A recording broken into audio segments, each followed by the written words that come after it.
ଆଜ୍ଞା ଦେଖିବେ ଗତକାଲି ଅମିତ ଶାହ ଆସିଥିଲେ ଏବଂ ୱାନ୍ ଟୁ ୱାନ୍ ଆଲୋଚନା କରିଛନ୍ତି ତାଙ୍କର ତିନି ପ୍ରାର୍ଥୀଙ୍କ ସହ ଯେଉଁଭଳି ଭାବେ ଚର୍ଚ୍ଚା ହେଉଛି ଯେ 3ରୁ 3 କେମିତି କ୍ଲିୟର ହେବ ଚତୁର୍ଥ ଆସନ ପାଇଁ ଆପଣ ଯେଉଁ ପ୍ରାର୍ଥୀ ଦେଇଛନ୍ତି ସିଏ କେମିତି ପରାଜିତ হবে ସେଥିପାଇଁ ରଣନୀତି ପ୍ରସ୍ତୁତ ହେଇଛି। ମୁଁ ବଡ଼ ଆଶ୍ଚର୍ଯ୍ୟ ହେଇଛି। କାଲି କୌଣସି ସେମିତି ବିଶେଷ କାମ ନଥାଇ ମାନ୍ୟବର ଗୃହମନ୍ତ୍ରୀ ଅମିତ ଶାହ ଆସିବା ଏଇଟା ଭାରତୀୟ ଜନତା ପାର୍ଟିରେ କିଛି ଠିକ୍ ଠାକ୍ ଚାଲୁନାହିଁ ବୋଲି ଦର୍ଶାଉଛି।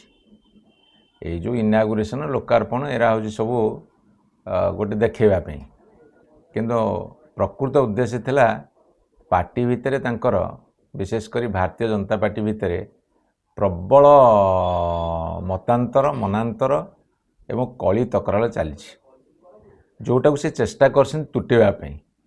ଅର୍ଥାତ୍ ଭାରତୀୟ ଜନତା ପାର୍ଟିର ସ୍ୱାସ୍ଥ୍ୟ ବର୍ତ୍ତମାନ ଭଲ ନାହିଁ, ମନ ଭଲ ନାହିଁ, ଦେହ ଭଲ ନାହିଁ, କି ତାଙ୍କର ଫଳାଫଳ ମଧ୍ୟ ଭଲ ହେବାର ସମ୍ଭାବନା ନାହିଁ। ତେଣୁକରି ତାଙ୍କର ଶୀର୍ଷ ନେତୃତ୍ୱ ଚେଷ୍ଟା କରିଛନ୍ତି, ଏଇଥିରୁ ଅନୁମାନ କରାଯାଉଛି ବା ଏହା ସତ୍ୟ। ତେଣୁ ସେ କେତେ ଦୂର ସଫଳ ହେବ ମୁଁ ଜାଣିନି, କିନ୍ତୁ ଭାରତୀୟ ଜନତା ପାର୍ଟି ଭିତରୁ ଗୋଟେ ଗୁଞ୍ଜରଣ ଉଠୁଛି ଯେହେତୁ 2 ବର୍ଷ ଭିତରେ ଓଡ଼ିଶାରେ କିଛି କାମ ହେଇନି, ଏପରିକି ଭାରତୀୟ ଜନତା ପାର୍ଟିର କର୍ମୀ ନେତା ଏବଂ ତାଙ୍କ MLA MP ସବୁ ବର୍ତ୍ତମାନ ଅସୁଖୀ କହୁଛନ୍ତି ଏଇଟା ଗୋଟେ ମୌକା ଅଛି ରାଜ୍ୟସଭାରେ ଟିକେ ପାନି ଦେଇଦେଲେ ହୁଏତ ତାଙ୍କ ଦଳ ସୁଧୁରିଯିବ। ବୋଧେ ଏଇଭଳି ଖବର ବା ଆଭାସ ପାଇ କେନ୍ଦ୍ର ଗୃହମନ୍ତ୍ରୀ ଆସିକି ବହୁତ ଚେଷ୍ଟା କରିଛନ୍ତି ସମାଧାନ କରିବା ପାଇଁ। ମୁଁ ଭାବୁଛି ସେଥିରେ ମଧ୍ୟ ସେମାନେ ସଫଳ ହେବେ ନାହିଁ। କିନ୍ତୁ ଆଜ୍ଞା କୁହାଯାଉଛି ଯେଉଁ 3 ଆସନ ଦେଇଛି ଭାରତୀୟ ଜନତା ପାର୍ଟି ଜଣେ ସ୍ୱାଧୀନ ରାଜ୍ୟସଭା ପ୍ରାର୍ଥୀଙ୍କୁ ମଧ୍ୟ ସମର୍ଥନ କରିଛି, ତେଣୁ କୁହାଯାଉଛି ଦଳ 3ରୁ 3 ଆସନ ନେବ, ବିଜୁ ଜନତା ଦଳ ଗୋଟିଏରେ ସୀମିତ ରହିଯିବ, କମନ କ୍ୟାଣ୍ଡିଡେଟ୍ ଫେଲ୍ ମାରିବେ। ନାଇଁ, ଭାରତୀୟ ଜନତା ପାର୍ଟି କେଉଁ ଭଳି ଭାବରେ ଆକଳନ କରୁଛନ୍ତି ମୁଁ ଜାଣିନି। ତାଙ୍କ ପାଖରେ 3ଟା କ୍ୟାଣ୍ଡିଡେଟ୍ ଜିତିଲା ଭଳିଆ ସଂଖ୍ୟା ନାହିଁ, ଅର୍ଥାତ୍ ବିଧାୟକମାନଙ୍କର ସଂଖ୍ୟା ନାହିଁ। ତା ବାଦ ଯଦି ସେମାନେ ଜିତିବାକୁ କହୁଛନ୍ତି, ଏହା କ'ଣ ସୁସ୍ଥ ଗଣତନ୍ତ୍ର? ଏହା କ'ଣ ଭାରତବର୍ଷରେ ଗଣତାନ୍ତ୍ରିକ ପ୍ରକ୍ରିୟା, ସାମ୍ବିଧାନିକ ବ୍ୟବସ୍ଥା ଏବଂ ତା ସାଥିରେ ନୈତିକତା ଅଛି ବୋଲି ଆପଣମାନେ ଧରୁଛନ୍ତି?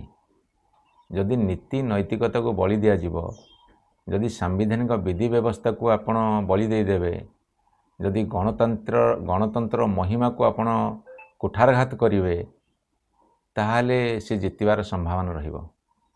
ତେଣୁ ସେ ଜିତିବେ ଗଣତନ୍ତ୍ର ପ୍ରତି କୁଠାରଘାତ, ସମ୍ବିଧାନ ପ୍ରତି ଅମର୍ଯ୍ୟାଦା ଏବଂ ନୀତି ନୈତିକତାର ଧ୍ୱଜା ବା ବାନା ଆଉ ଭାରତୀୟ ଜନତା ପାର୍ଟି ଉଡ଼େଇବାର ଉଚିତ ନୁହେଁ।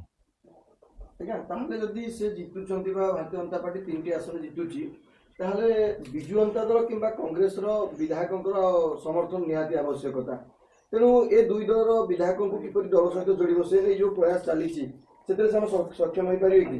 ପ୍ରତ୍ୟେକ ଦଳ, ବିଶେଷ କରି ବିରୋଧୀ ଦଳ, ବିଜୁ ଜନତା ଦଳ ହେଉ, କଂଗ୍ରେସ ଦଳ ହେଉ, CPIM ହେଉ, ସେମାନଙ୍କର ଚେଷ୍ଟା ନିଶ୍ଚିତ ଭାବରେ ହେବ ତାଙ୍କ ଦଳର ବିଧାୟକମାନେ ଏକ ହେଇକି ରହିବାକୁ। ଯେହେତୁ ଭାରତୀୟ ଜନତା ପାର୍ଟି ସରକାରରେ ଅଛି, ସେ ଭାବୁଛନ୍ତି ସରକାରୀ କଳର ଅପବ୍ୟବହାର କରିବେ, ଅର୍ଥବଳର ପ୍ରାଦୁର୍ଭାବ ଦେଖାଇବେ ଏବଂ ଅନ୍ୟାନ୍ୟ କୌଣସି ଏଜେନ୍ସିର ମଧ୍ୟ ଇଣ୍ଟରଫେରେନ୍ସ କରାଇ ପାରନ୍ତି। ତେଣୁ ଏଇଭଳିଆ ଗୋଟେ ଅସ୍ତ୍ର ତାଙ୍କ ପାଖରେ ଅଛି ବୋଲି ସେମାନେ ଆକଳନ କରୁଛନ୍ତି। କିନ୍ତୁ ସର୍ବୋପରେ ଇଏ ବିଧାୟକମାନଙ୍କର ଭୋଟଟା ଯଦି କିଣାବିକା ହେବ ଏବଂ ଯେଉଁମାନେ ନିଜକୁ ବିକ୍ରି କରିବେ ବା ଯେଉଁମାନେ କିଣିବେ, କାହାର ନୈତିକତା ରହିବ? କ୍ରେତା ନା ବିକ୍ରେତାଙ୍କର? ଏ ଉପରେ ଯଦି ଜନସାଧାରଣଙ୍କ ଭିତରେ ଆଲୋଚନା ହେବ ଏବଂ ସମସ୍ତେ ଆକଳନ କରିବେ, ସମସ୍ତେ ତାକୁ ପର୍ଯ୍ୟାଲୋଚନା କରିବେ, ତାହେଲେ ଗଣତନ୍ତ୍ର ସୁଧୁରିଯିବ। ମୋର ବିଶ୍ୱାସ ଏଥର ବୋଧେ ସେମାନେ ଆସ୍ଫାଳନ କରୁଥିବା କଥାରେ ସଫଳ ନ ହୋଇପାରନ୍ତି। ରାଜ୍ୟସଭା ନିର୍ବାଚନରେ ଆପଣ ଭାବୁଛନ୍ତି ଯେ ଯେଉଁ 4 ସିଟ୍ରେ ହେବ ସେଠି ଗଣତନ୍ତ୍ର ବିଜୟ ହେବ? ଆପଣଙ୍କୁ ସ୍ପଷ୍ଟ ଭାବରେ ମୁଁ କହିସାରିଲା ପରେ ଏଇ ଯେଉଁ ନିର୍ବାଚନ ହେବ ରାଜ୍ୟସଭାର, ସେଥିରେ ସରକାରୀ ଦଳ ଯାହା ଆଶା କରୁଛନ୍ତି ସେଥିରେ ସେ ସଫଳ ହୋଇପାରିବେ ନାହିଁ। ଯେଉଁ ଘୋଡ଼ା ବେପାରର କଥା କୁହାଯାଉଛି ହେବାର ସମ୍ଭାବନା ବହୁତ, ଆପଣ କହିବେ? ମୁଁ ସବୁ ଉତ୍ତର ରଖିସାରିଛି। ଆଉ ଗୋଟେ ଆଉ ଘୋଡ଼ା କି ପାପ କରିଥିଲା ଯେ କିଏ ଯଦି ବିକ୍ରି ବଟାଉ ଘୋଡ଼ା ବିକ୍ରି ହେଲା?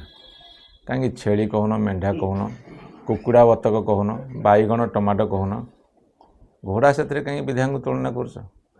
ଯିଏ ତ ବିକ୍ରି ହେବ ସେ ବିକ୍ରି ଯୋଗ୍ୟ। କାହିଁ ଘୋଡ଼ାର ଦାମ ଅଧିକା ଆଉ କାହାର ଦାମ ଅଧିକା ନାହିଁ? ହଁ, କି ଆଶ୍ଚର୍ଯ୍ୟ କଥା। ଯଦି ହୁଏ ଏପରି ଆପଣ ତାଙ୍କୁ ଛେଳି ମେଣ୍ଢା ସେଥିରେ ତୁଳନା କଲେ କ୍ଷତି କ'ଣ? ଏଇଟା ଆଜ୍ଞା, ଆଉ ଗୋଟେ କଥା, ନିରଞ୍ଜନ ପଟ୍ଟନାୟକ ଗତକାଲି କହିଲେ କି